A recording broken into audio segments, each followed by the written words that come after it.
niya ay laging tawagin, at siya'y nakikinig sa bawat hilahin.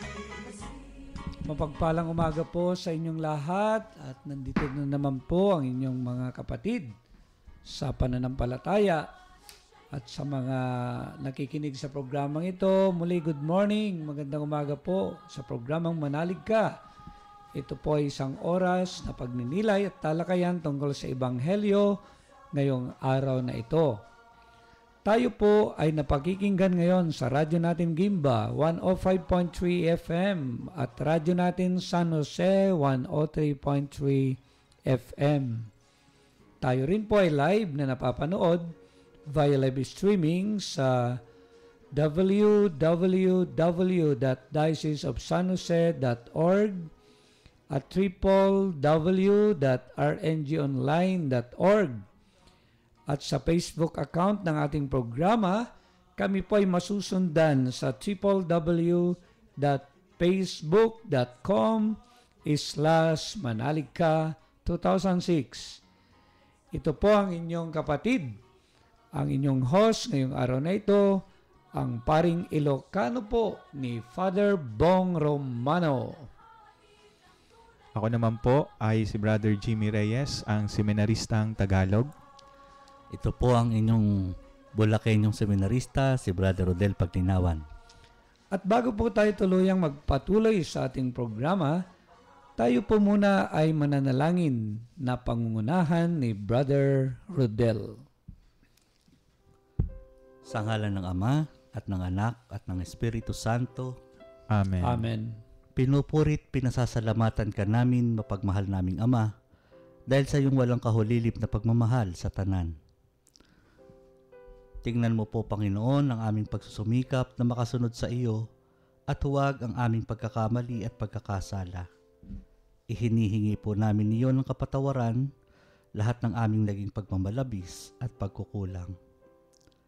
Hinihiling din po namin, Panginoon, na kami iyong gabayan sa umagang ito ng aming pagbabahaginan upang maipaabot namin sa iyong mga mananampalataya ang mensaheng nais mong maipaabot sa kanila. Lahat po ng ito sa ngalan ng iyong anak na si Jesucristo, na kasama mo at ng Espiritu Santong naghahari, magpasawalang hanggan. Amen.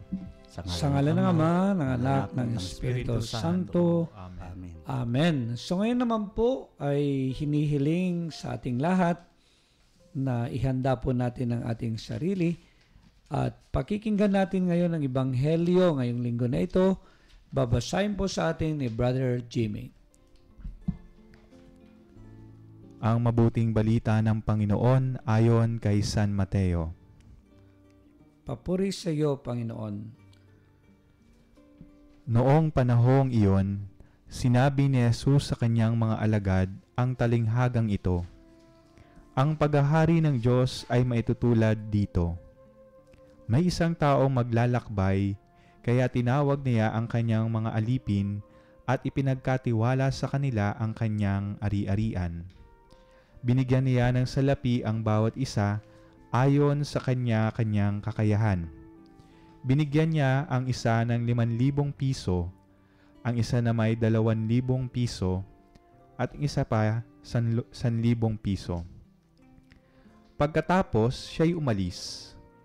Humayo agad ang tumanggap ng 5,000 piso at ipinangalakal iyon, at nagtubo siya ng 5,000 piso.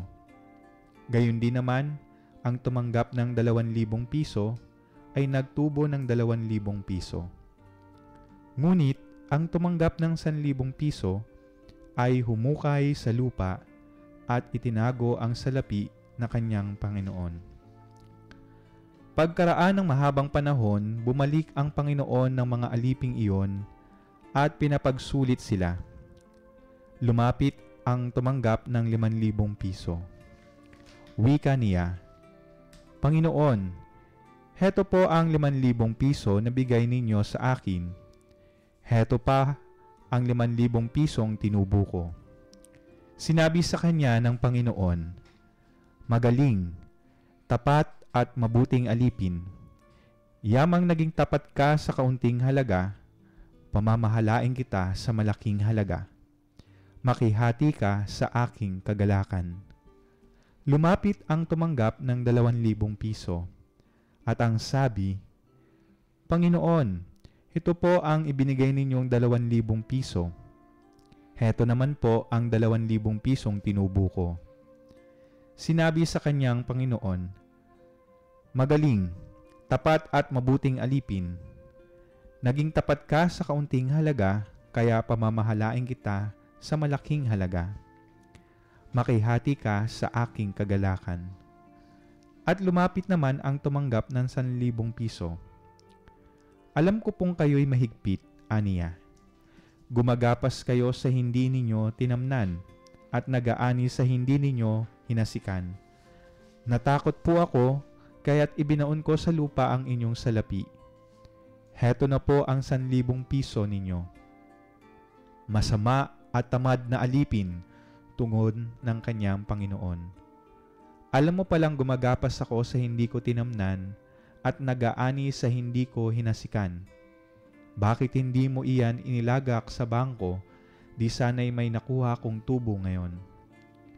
Kunin ninyo sa kanya ang 1,000 piso at ibigay sa may 10,000 piso, sapagkat ang mayroon ay bibigyan pa at mananagana, ngunit ang wala, kahit ang kakaunting nasa kanya ay kukunin pa. Itapon ninyo sa kadiliman sa labas ang aliping walang kabuluhan. Dooy tatangis siya at mangangalit ang kanyang ngipin. Ang mabuting balita ng ating Panginoon. Pinupuri ka namin, Panginoong Jesucristo. So maraming salamat, Brother Rodel, sa pamumuno, sa panalangin, at ganoon din maraming salamat, Father Jimmy, sa pagbasa sa ating Ebanghelyo ngayong linggo na ito. At mga kapatid, ngayong linggo po na ito, tayo nga po ay nasa 30 linggo sa karaniwang panahon. At alam po ninyo, yung tema po ng mga pagbasa ngayon ay yung pagsusulit, yung pagbabalik ng Panginoon. At ito nga po, ipinakita nga yung pagbibigay niya ng mga talento sa mga pinagkatiwalaan. At bakit ganito po yung mga theme ng pagbasa ngayon? Dahil sa susunod na linggo po ay ipagdiriwang natin yung tinatawag po na Kristong Hari. At alam natin yung tinatawag na liturhiya na yan ay yung katapusan ng liturhiya ng buong taon. Dahil after po ng Christ the King ay papasok naman tayo sa tinatawag na Adbyento. Kaya ito po ang pagninilayan natin ngayon tungkol po sa mga pinagkatiwalaan ng ating Panginoon dahil siya po ay aalis, at yung aalis nga po na ito ay sa kwento ay yung Panginoon, at yung message nga po ay siya ay babalik. Babalik siya sa takdang panahon upang tayo po ay i-judge o hukumin o magkakaroon po tayo ng pagsusulit. At ipinakita nga po dito yung ginamit yung kontekstong Pilipino, mga brothers, dahil ang pinagkatiwala daw ay 5,000, meron namang pinagkatiwala ng 2,000 na piso, sabi nga, at may pinagkatiwalaan din ng 1,000 piso. At yung nangyari, nung bumalik na yung Panginoon, yung 5,000 piso na pinagkatiwalaan ay nadoble. At tuwang-tuwa yung Panginoon na pagkatiwalaan ka sa malaking bagay na yan, ay lalo pa kitang pamamahalain din sa mahalaga at malaking bagay. At ganoon din po yung pinagkatiwalaan ng 2,000, at sabi nung pinagkatiwalaan, Panginoon, ito pa nadagdagan. Dumoble, naging 2,000. Sabi nung Panginoon, natutuwa. Kung ikaw yung pagkakatiwalaan ng ganyang halaga, lalo pa kitang pagkakatiwalaan ng malaking halaga, mga ganyan. So, yun po yung mga rewards nila. Pero, yung panghuli po, yung pinagkatiwalaan ng 1,000, sabi niya ay natakot daw siya kasi alam niya yung ugali nitong kwan na ito, naniningil, gumagapas ng hindi niya pag-aari, inaangkin, gano'n. Kaya natakot daw siya. Kaya ang ginawa niya, binaon na lang. At ito po ngayon, sabi niya, binaon ko, kaya binabalik ko sa iyo yung 1,000. At nagalit po yung Panginoon. Sabi niya ganon, masama at tamad na alipin. Sa totoo lang naman, hindi ka naman natatakot, kundi napakasama mo, yung wicked and lazy servant. Kaya galit na galit, binawi sa kanya yung pera at sabi ganon, ibigay pa yan sa may 10,000. At sabi ng Panginoon, yung meron na lalo pang mananagana at siya pa ay mabibigyan pa. Pero yung wala, ay lalong mawawala pa sa kanya. At alam natin, merong parusa na ginawa sa kanya. No? At yung magkakaroon ng sa bandang huli, pagsisisi, dahil hindi siya nagkaroon ng reward, kundi yung tinatawag na kaparusahan at pagdurusa.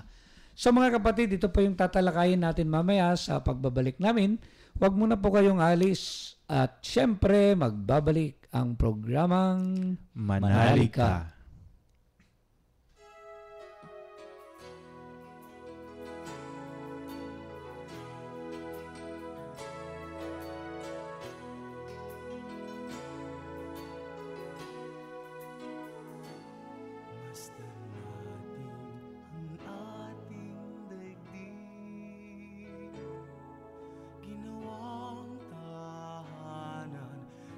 Nating mahal, ngunit sa pagdaan ng maraming panahon, nabalungan ng kadiliman at nauhaw sa pagmamahal.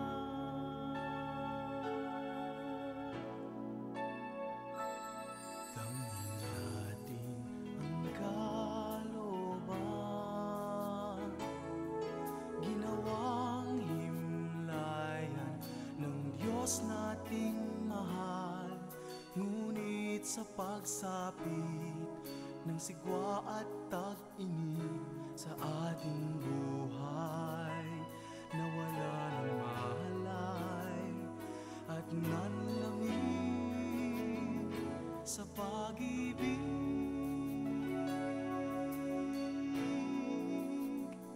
Liwanagan mo, Jesus, ang aming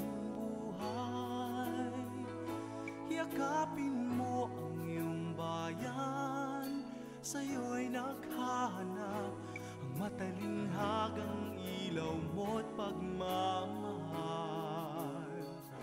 Pumapawi ng karimlan, liwanagan mo, Jesus, ang aming buhay. Ipakita mo ang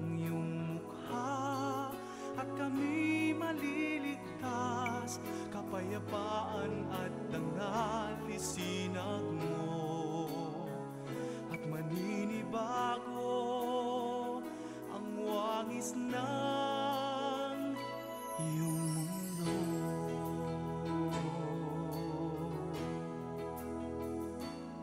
Ang tawag ni Jesus pakinggan, sa buhay natin itkin ang kaharian, magpawi ng gutom, sa uhaw magpainom, sa nasugatan ay magpahilom, sa may sala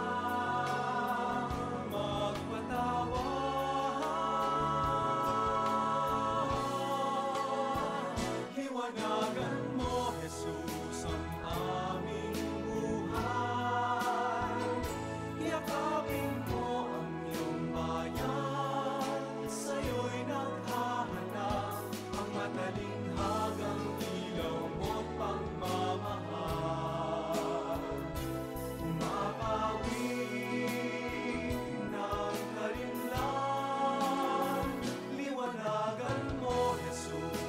aming buhay.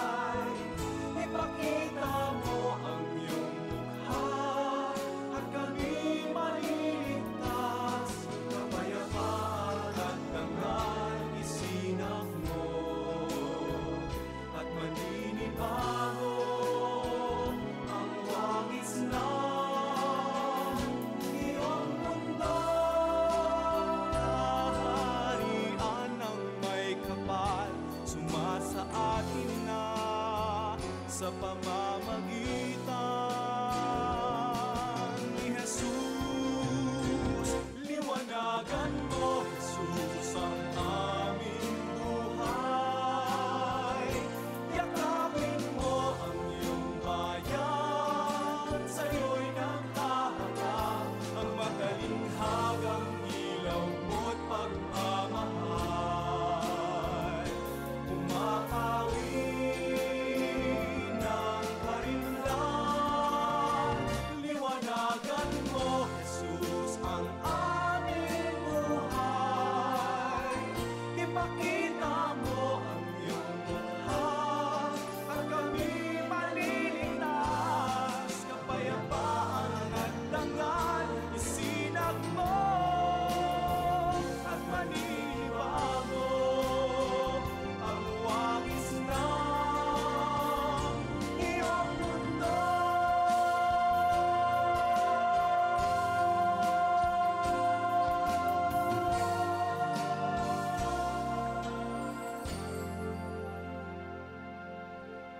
Mga kapatid, nagbabalik po ang programang Manalig Ka at ito pa rin po ang inyong kabsat, si Father Bong Romano, ang paring Ilocano.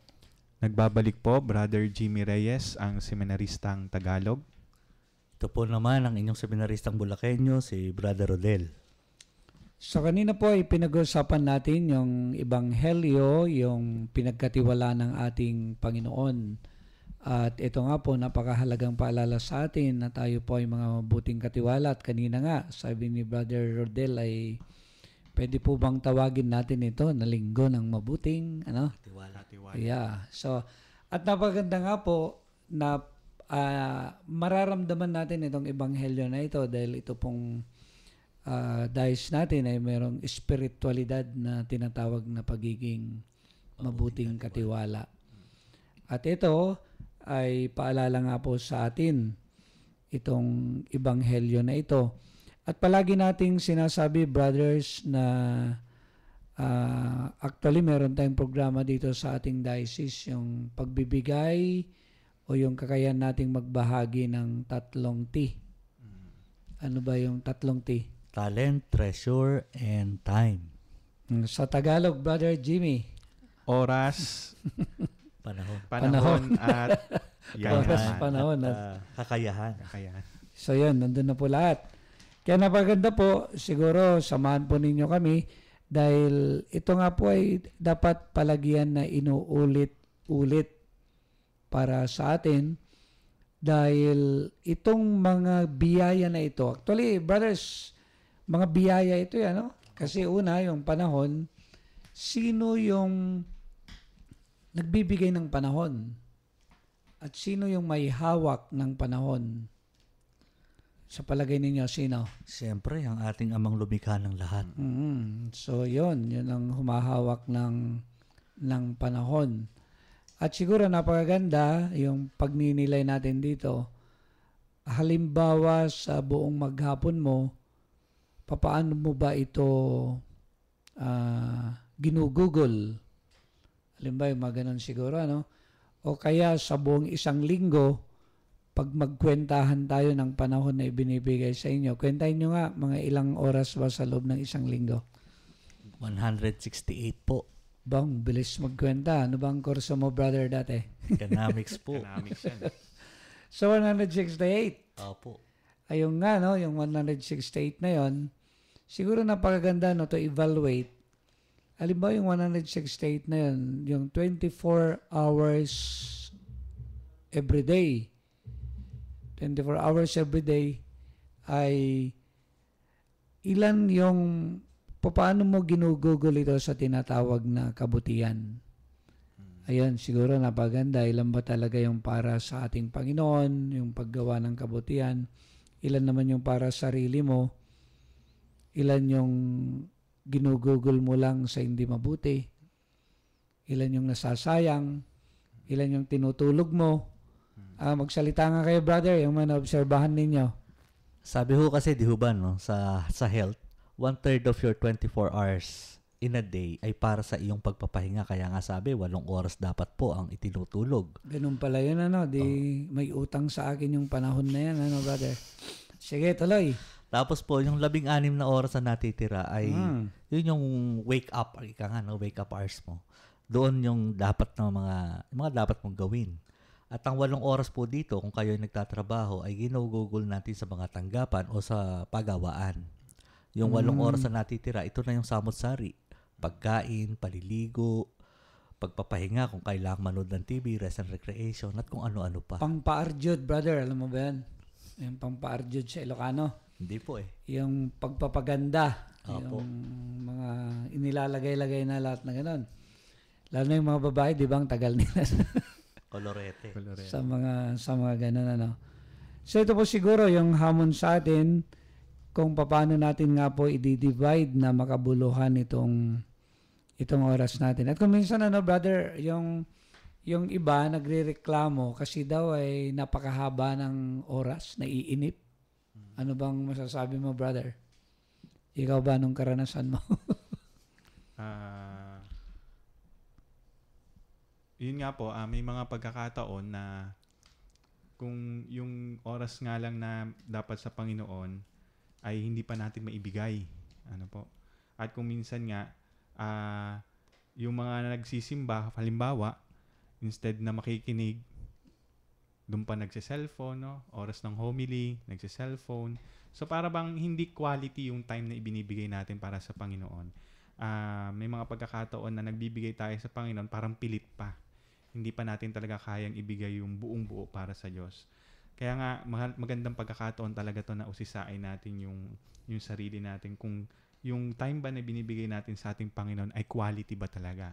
Kahit ito man ay 1 oras o 2 oras, kung quality to, siguro mahalagang bagay din to para sa Panginoon.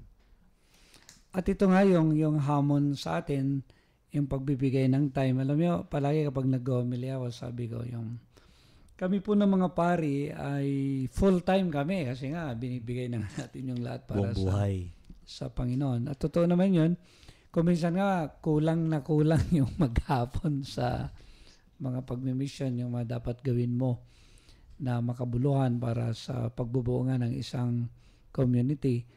At yung hamon nga sa mga parishioners natin, sana matuto sila na maging part-timer sa ating Panginoon. Kasi mahirap yung sabihin mo sa Panginoon na, Panginoon, no time ka sa akin. Mga ganon.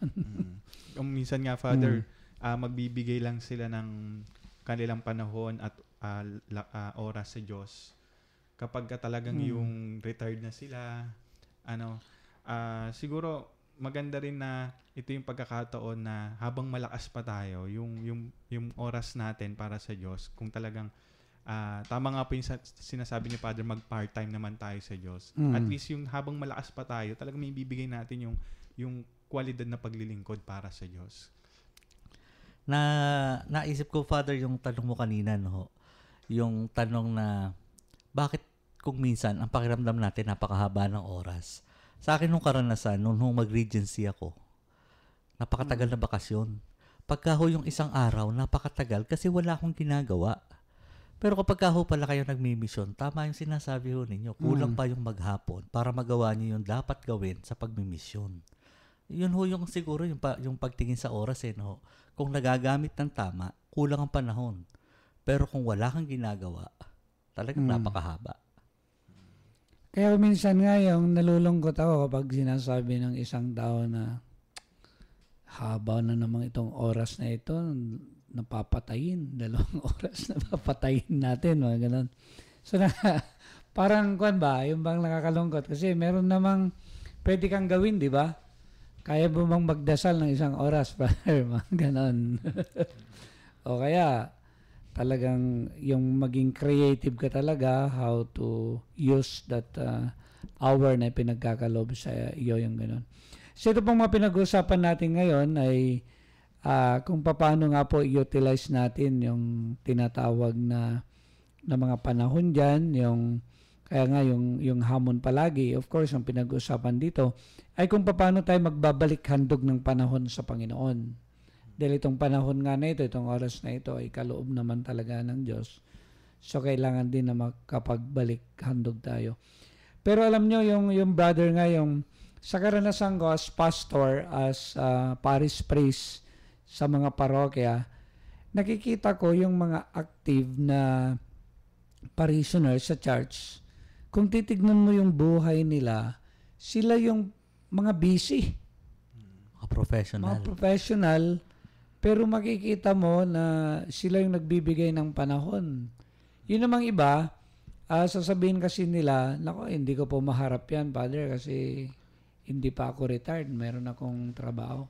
Kaya lang yung palaging ang hamon nga, brother, na kung pag-retired pa lang ninyo kayo magmi-mission o tutulong sa ating sambayanan o sa ating simbahan, paano kung hindi na kayo abutin ng retirement at kunin na kayo ng, Kaya nga po, Father, ng Panginoon?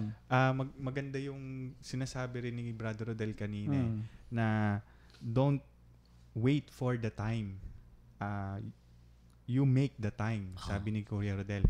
Kaya po yung mga nakikita nating leader ng simbahan na kahit busy sila, nakapagbigay pa rin ng oras sa Panginoon sa paglilingkod.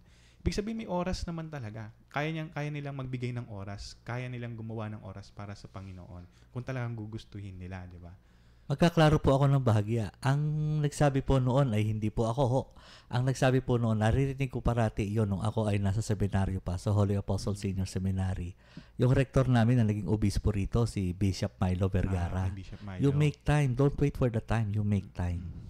Kasi very possible yan Posible na pwede natin gawin yan Kaya titignan mo yung isang naging santo, di ba? Yung si San Isidro Labrador.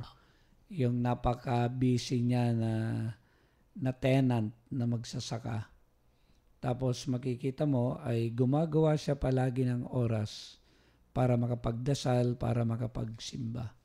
At alam nga niya kung ano yung priority niya. Yung unang paglalaanan niya ng panahon ay yung para sa ating Panginoon. At napakahalaga nga yun, na ganoon. Siguro dun muna yung training natin, paano ka makakapaglaan ng panahon talaga sa ating Panginoong Diyos. Alam niyo yung merong kwento nun sa akin, yung isang classmate ko nung nag-aaral pa ako seminaryo. Yung isang nag-opisina daw doon sa bandang Pampanga, San Fernando, Pampanga, sa LTO yata yun. Maaga siyang pumapasok.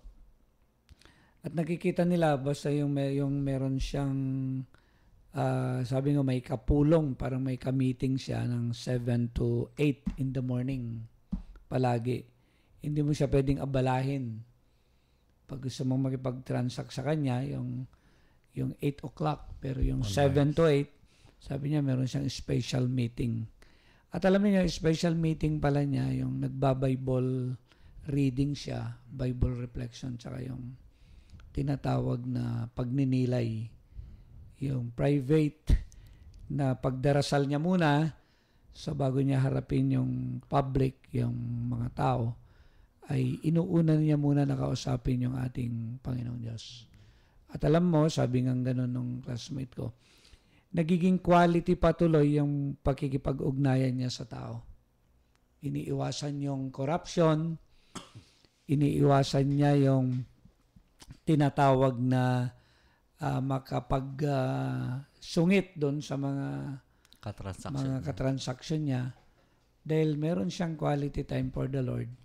Kaya nagiging quality time din yung naipagkakaloob niya doon sa mga parishioners niya. Naalala ko din, Father, ewan ko lang kung aabot pa tayo sa panahon, ano po? Sige, Kaya Yun bilisan mo, brother. Yun nung isang dentista sa amin sa Ubando, Bulacan. Dentista ho siya, magaling siyang dentista. Pero nakapagtataka, wala siyang formal training sa music. Yung tumutugtog siya sa simbahan, nagtuturo siya ng choir, at yung choir na tinuturuan niya, ang isa sa mga pinakamagaling na choir sa amin. Parang ang sabi ko nga ho, dentista ito, meron siyang klinika sa bahay, may klinika doon sa pambayang pagamutan, pero meron pa siyang oras na magturo at tumugtog sa simbahan. Yeah.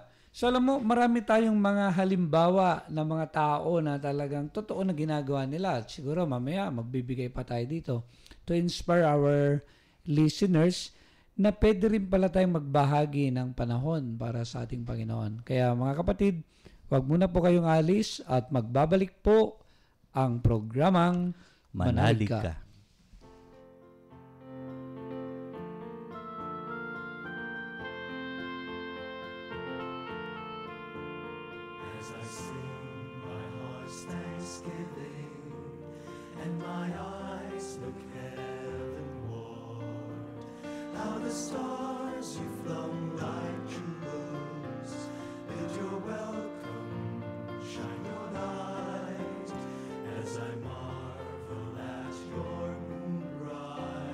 I'm in awe.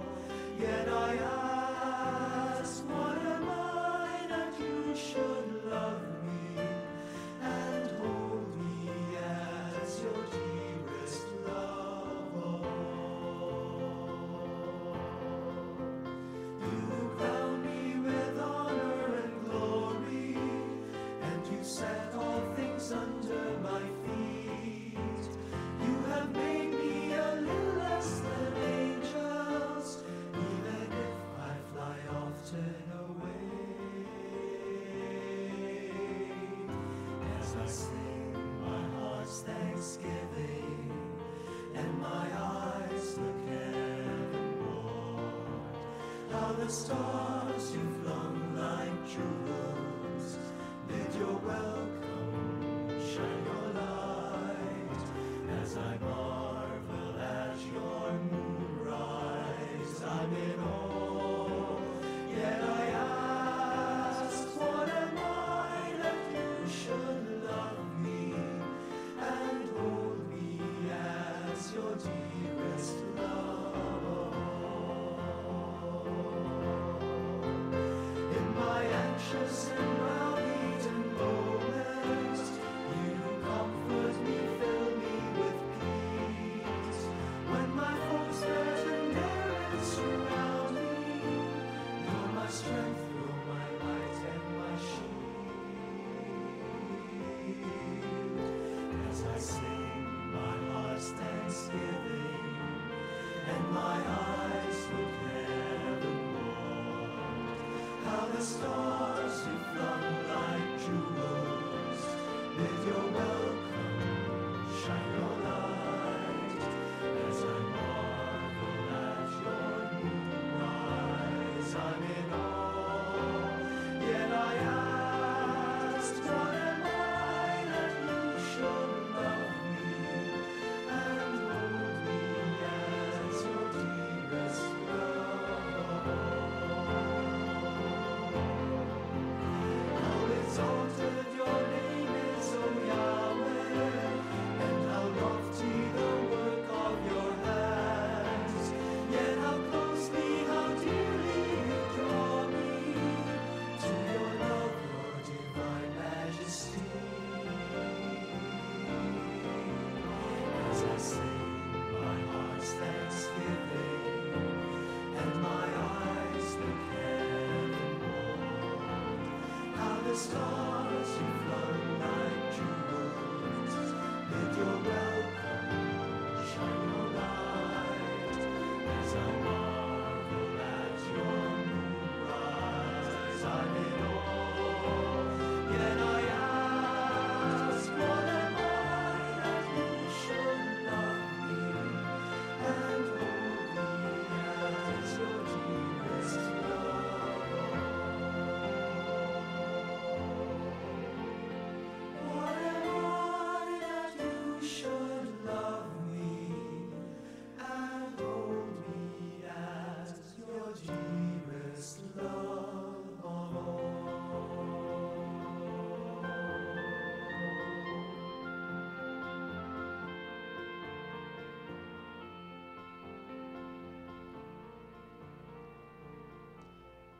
Nagbabalik po kami at ito pa rin po ang inyong kabsat, ang paring Ilocano, si Father Bong Romano. Brother Jimmy Reyes po, ang seminaristang Tagalog. Brother Rodel Pagdinawan po, ang inyong seminaristang Bulakenyo.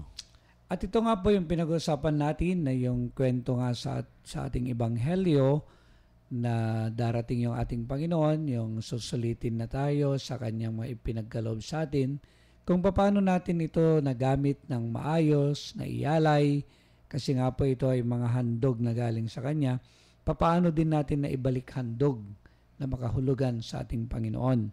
At kanina nga po, sabi namin yung panahon. At siguro, yung mga tanong din sa atin ngayon, gaano na ba talaga karaming panahon ang ipinagkaloob mo para sa kabutihan? Gaano na ang panahon ang ipinagkaloob mo para sa iyong simbahan? Gaano ng panahon ang pinagkaloob mo upang mahalin ang iyong pamilya? Gaano ng panahon ang pinagkaloob mo para sa Panginoon? At kayo lang po yung tanging makakasagot kung ano yung mga pinagkakaloob nyo nga po na panahon para sa mga nabanggit. Lalo na nga po para sa ating Panginoong Diyos. At kung kulang na kulang po kayo sa pag-aalay at kulang na kulang tayo sa pag-aalay ng panahon, hindi pa huli ang lahat, pwede po pa rin tayong humabol. At ngayon naman po, yung susunod na pagninilayan natin, yun namang talent, yung tinatawag na mga talento. At alam niyo, doon nga yung sa original, yung sa Bible text, yung pag ginamit mo yung English, yung salitang talent, ay kanina kinukwenta mo yun, brother. Apo. Ano yung kwenta mo? Si Brother Jamie ho, alam yung equivalent ng isang talent eh. Ang isang talent daw po ay is equal to 6,000 denari. Naku, gaano At kaya karami yun, ano? Ang isang Darius ay is equivalent to 1 day wage of ordinary work. So, ibig sabihin, kapag bibilangin mo, no, aabot na sa 16 to 20 years na pagtatrabaho mo, talagang malaki yun kung isang denaryo ay is equivalent to 1 day wage mo. Edi aabot ng 16 to 20 Years ng pagtatrabaho. Bago mo maipundar ang isang talento. Magkano yon? Napakalaki. Milyon. Milyon, ano? Kaya ngayon po, yung nga po yung pagninilayan natin at itong talent nga ito, tayo naman kapag sinabing mga talento, yung mga napakahalaga na ipinagkaloob sa iyo ng Panginoon na dapat ipagyamanin mo. So yun po yung punto na yan. Kaya yung una siguro kapag pinag-uusapan po yung mga talento, yung you must discover all your talents. Halimbawa ako, wala akong kakayahan na sumayaw. Aminado. Pero baka kaya ko namang kumanto, yung mga ganon. Kaya nga po, sabi nga daw po ang mga Pilipino talentado. Kung pag nanonood tayo ng Talentadong Pinoy. Talentadong Pinoy, Pinoy Got Talent, makikita natin yung iba't ibang talento ng mga Pilipino. At napakaganda rin siguro na sana yung mga talentong ito hindi lang na ipapakita sa TV. Sana magamit din ng mga taong ito, itong talentong binigay ng Diyos sa kanila, sa paglilingkod at pagsiservisyo o pagpupuri rin sa Diyos. Brother, kanina nga yung sinasabi mo, di ba? Yung kahit dentist, Opo. pero may talent pala na Sa musika. sa musika. Kaya nagagamit po niya sa simbahan. Sa nagagamit. Alam mo, nung bagong pari ako, sana nandun pa rin, natutuwa ako nung nagmamask ako dun sa Kabanatuan. Meron silang bankers choir. Wow. Biro mo itong mga ito, mga empleyado lahat ng bangko. Pero may panahon pa sila na ibinibigay para yung isang talento nila sa pagkanta ay maibahagi nila sa simbahan. Mga ganun. At alam nyo ako, nakukuha ako na-amaze kong minsan yung talagang namimilagruhan sa mga ipinagkaloob na talento sa atin ng ating Panginoon. Nung nandun ako sa Kuyapo, ako marunong akong maggitara, nagtuturo ako ng gitara eh. Yung tinuturuan ko sila ng gitara, tapos meron ding organ na yon, lumilitaw yung mga talent nila. Walang mga formal na mga schooling, pero makita mo, galing maggitara, tapos biglang-bigla, makikita mo, meron na kami kaagad na 4 na mga organista. At nung makita ko na lumilitaw yung mga talents na gano'n, sabi ko, ngayon, mag-aral kayo ng formal para matutunan nyo ano yung chord, ano yung do, re, mi, fa, sol. At napakabilis. Kasi naging open sila na gusto naming ibahagi din yung talent namin. Ang dami kasi kung minsan, yung nagiging hadlang sa pagbabagahagi ng mga kakayahan kasi takot. Kagaya nga yung di ba? Yung takot ako sa'yo, sabi nga, di ba? Yung namang iba, yung mga nahihiya, yung mga ganon. Yung kung minsan nga sa simbahan, makita mo nahihiyang humawak ng mic. Pero makita mo pag nasa video kehan, di ba? Unahan sa agawan doon sa... Pag nakahawak ng mic, ayaw mabitiwan. Kaya ito yung siguro yung napakahalaga na paalala po sa atin, yung mga kakayahan natin na yan, sana mapalabas natin, makahanap tayo. At sa totoo lang po, kami po na mga pari ay naghanap palagi ng mga guitarist sa baryo.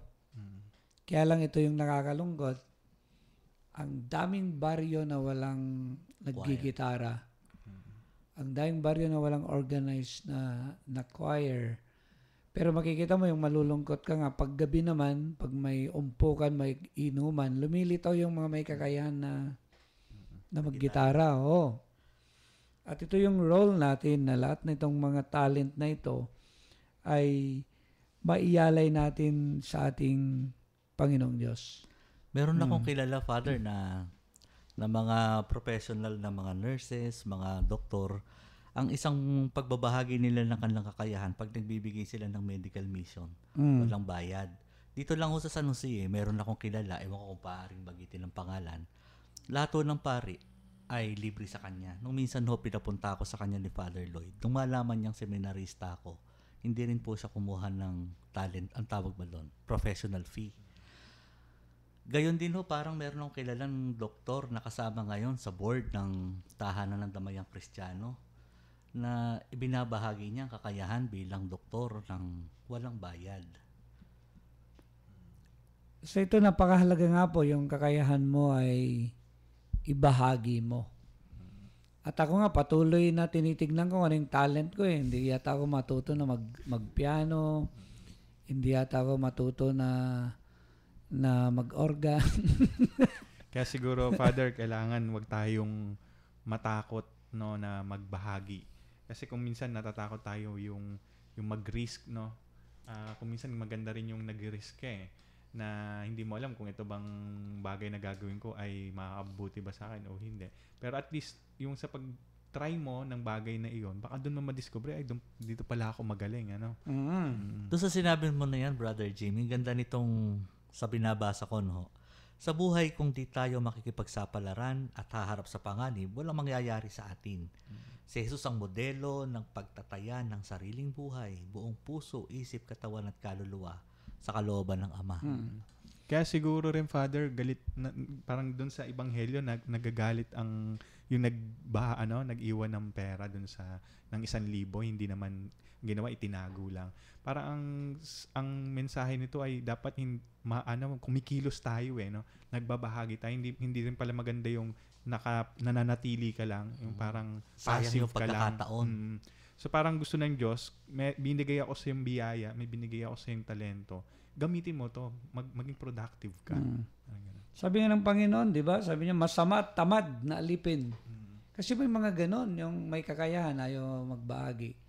O kaya parang ayaw na nilang matuto kasi trabaho yan eh. Pag natuto kay Pag uutosan ka lang. natuto, utosan nila ako, ganito, mapapagod ako. Kaya lang, sinasabihan tayo ng Panginoon, masama at tamad na na alipin talaga, yung mga ganon. At ito nga po, siguro isang paalala din, yung mga kakayahan natin, katalinuhan, dapat gamitin natin sa kabutihan. Kasi kung minsan, napakaraming mga matatalino, pero ginagamit nila sa hindi mabuti. Ginagamit nila para makalamang, ginagamit nila para pairalin yung mga masasama, yung mga ganon, no? Ginagamit nila para mangupit, ginagamit para mag-corrupt.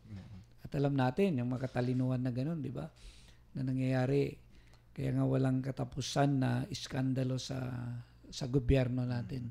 Dahil mga tatalino, di ba? Mga senador, mga congressman, pero hindi nagagamit sa tinatawag na kabutihan, yung katalinuhan at autoridad na ipinagkaloob sa kanila.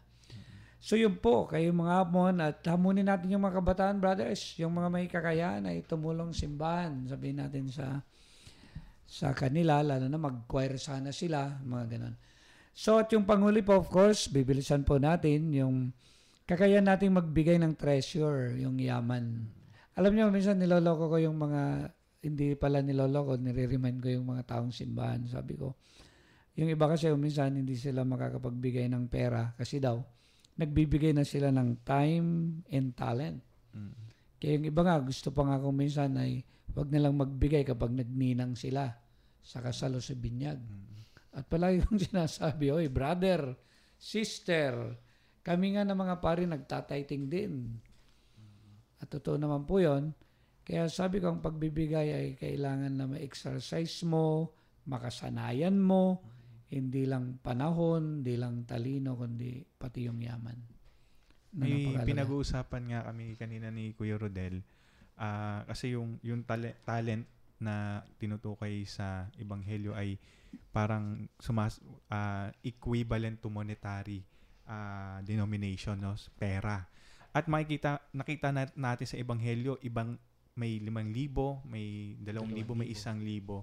Pero parang ang tinitignan ng Panginoon, binigyan tayo ng iba't ibang, sabihin natin biyaya, may nakahihigit, may katamtaman, may mas mababa. Pero ang tinitignan niya ay kung paano tayo nagiging responsable dun sa bagay na iyon.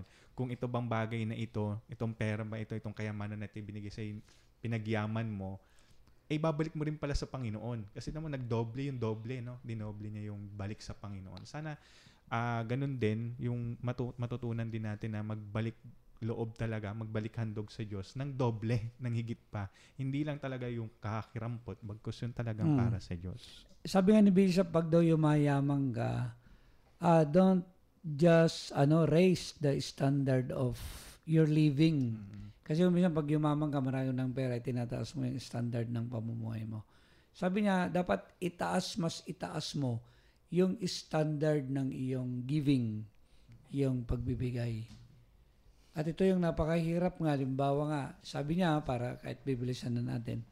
Halimbawa daw, kapag meron kang 10 kaban, parang madali na ibigay mo yung 1 kaban. Kasi isa lang bibigay mo eh. Pero pag meron kang 1 kaban, bumibigat na, ay 100 kaban, kasi ang ibibigay mo na ikapo ay 10. Halimbawa, sabi niya meron kang 1,000 kaban, kaya mo pa bang magbigay ng 100 na kaban? At alam mo, nakakatuwa. Ito, brother, pag mamayabang namin sa inyong konti. Nung nagbalik-handog kami, may mga nagbibigay na ganun. May nagbibigay na halaga na equivalent ng 50 kabans. Meron akong natanggap yung huli. Yung equivalent ng 100 kabans talaga ibinigay niya. Balita ko nga ho, Father, ginawa nyo daw bodega yung simbahan nung magkaroon ng misa ng pag-aalay. Yung 380 kabanso ba yung ilalay? Yung mga siguro, hindi, yung lahat na natanggap may almost 400 kabans yan. 400 kabans. So, nakakatuwa po at ito may kakayahan pala tayo na magbigay. Sabi ko nga, hindi naman pala kailangan na magparapol, hindi naman na pala kailangan na mag-caroling kami. Hindi naman na pala kailangan na magkaroon tayo ng bingo bonanza. Kundi, pwede naman palang magbalik handog na lang para sa Panginoon talaga. Congratulations, Father, sa success ng inyong congratulations sa sambayanan ng Muñoz talaga. Mukhang magkakaroon pa ng part 2, Father. Oo, sa May. Sa May. May 15 sa yan? Kapistahan ni San Isidro Labrador. So mga kapatid, ito po yung mga pagninilay natin sa kakayahan nating magbalik-handog sa Panginoon ng panahon, talino at yaman. Huwag muna po kayong alis at darakop po tayo sa panguling bahagi ng programang Manalaga.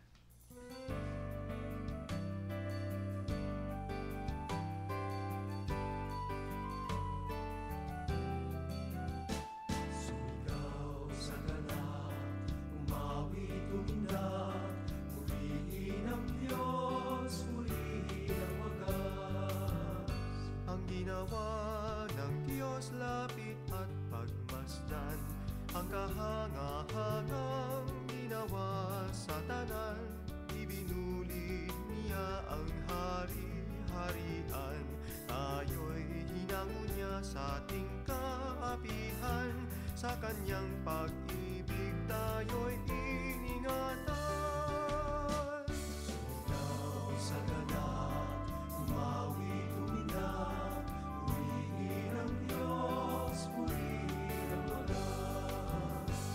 lapit at makinig aking isasaysay ang kanyang ginawang mga kabutihan.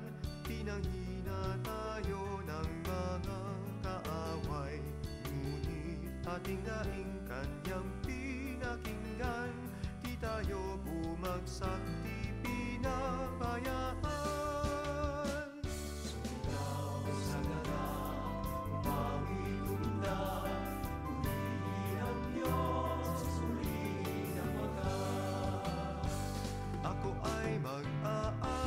sa Diyos kong banal, ng pangakong pag-ibig at katapatan.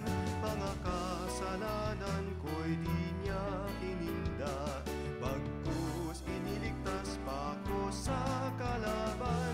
Tininig, pinatawad at itinanghal. Sumulaw sa ganap, mawin na, purihin ang Diyos, purihin ang wagas.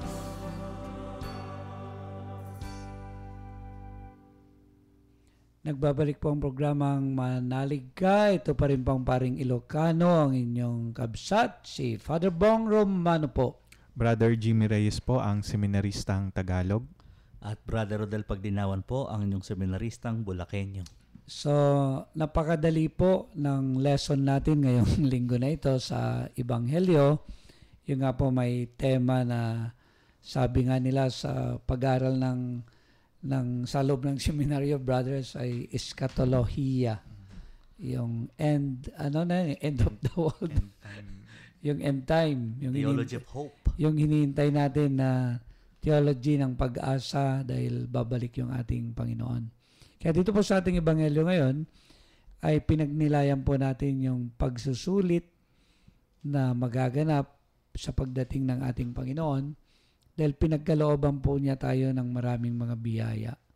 At itong mga biyaya na ito, yung mga kakayahan natin, yung panahon na pinagkaloob niya, yung talino, yung yaman na yan, ay papaano talaga natin na ibabahagi sa ating kapwa-tao. Siguro yung mga tanong po, halimbawa dumating ngayon yung Panginoon, talaga bang sa mata ng ating Panginoon ay kalugod-lugod yung mga ginagawa natin na pag-aalay ng panahon para sa Kanya, ng talino, ng yaman? Kaya pag nilayan po natin, kasi sa totoo lang po, may maraming mga tao na kahit linggo ay hindi marunong magbigay ng panahon sa ating Panginoong Diyos. At dito tayo nire-remind.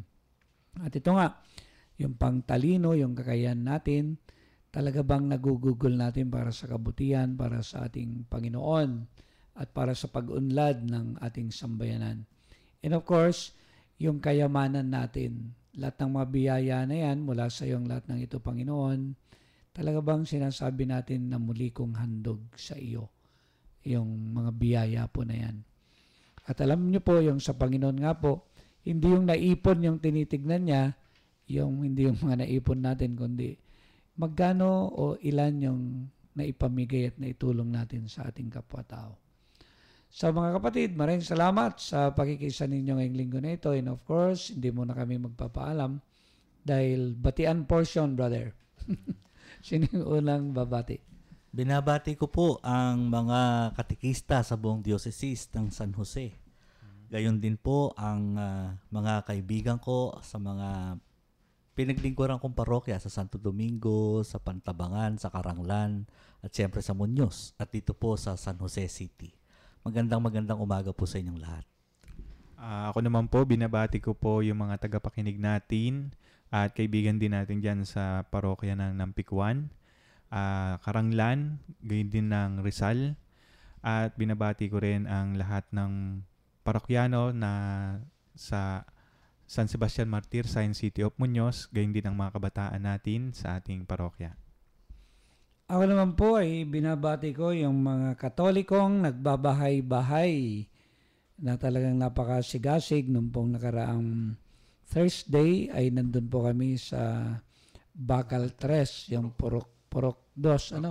Purok 2. At napakasaya nga po dahil tuwang-tuwa yung mga tao, napakarami palang mga tao doon, sa bandang likuran. At babalik po kami susunod na linggo ulit. Hanggang sa susunod po ulit na linggo, 4 na beses yata yung commitment natin sa barangay nila. Buong Nobyembre pa yata. Opo, at alam ko maraming nakikinig ngayon dyan sa inyo dito sa programang Manalig Ka. Buong November po ay magkikita-kita tayo. So dagdag po na pagbati sa mga Mother Butler ng Mary Help of Christians dyan po sa Malasin. Si Ate Guy, paki-relay mo po sa kanila na binabati ko sila. Tapos si Mylene, yung nasa Cayman, yung youth namin. At of course, yung mga youth sa Bilya Isla. So, yun po ang mga binabati namin ngayong araw na ito at sa lahat po ng mga nasa palengke. So, sana pagpalain po kayo, biyayaan kayo ng ating Panginoon ngayong linggo po na ito. So, ngayon, tatapusin po natin ang ating programa. Pangungunahan ko po ang isang panalangin. Sa ngalan ng Ama, ng Anak, ng Espiritu Santo. Amen. Mapagmahal na Ama, maraming salamat sa patuloy na pagsubaybay mo sa amin. Nawa tulungan mo ang bawat isa sa amin, ang bawat pamilya, upang tunay na maisapuso din po namin, upang makapagbigay po talaga kami ng aming panahon, ng aming talino, ng aming yaman. Hindi lang para sa aming sarili, hindi lang para sa aming pamilya, kundi para sa iyong sambayanan, para sa iyong simbahan at para sa aming kapwa-tao. Tunay nga po sana, Ama, na turuan mo po kami na maging mabuting katiwala na nag-aalay palagi ng aming sarili sa lalo pang ikaluluwalhati ng iyong pangalan. Ang lahat ng ito'y hiniling namin sa ngalan ng iyong anak at ng Espiritu Santo magpasawalang hanggan. Amen. Sa ngalan ng Ama, ng Anak, ng Espiritu Santo. Amen. Nagpapasalamat po kami sa inyong pakikinig. Ito po ang inyong seminaristang Tagalog, Brother Jimmy Reyes. Ang inyo pong seminaristang Bulakenyo, si Brother Rodel, nagsasabing pagyamanin po natin ang ating mga talento, yaman at panahon at ibahagi ito para maging biyaya sa iba. Sulong na mga kapatid, patuloy na mag-alay ng panahon, talino at yaman para sa Panginoon. Ito po ang inyong kabsat at bumabati muli sa inyo ng maligayang araw. Diyos ti agngina kada kayo. Amin. Apo.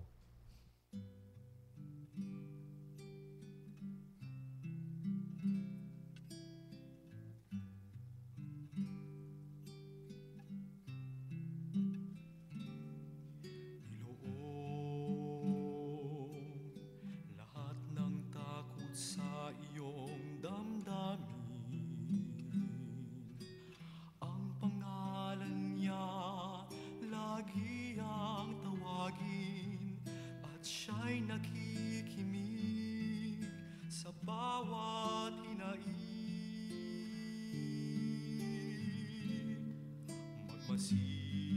Magmasid at mamulat sa kanyang kapangyarihan. Nabatid mo ba na siya'y naglalaan, patuloy na naghahatid ng tunay na kalayaan? Manalig ka, tuyuin ang luha sa mga mata. Hindi siya panaginip, hindi siya isang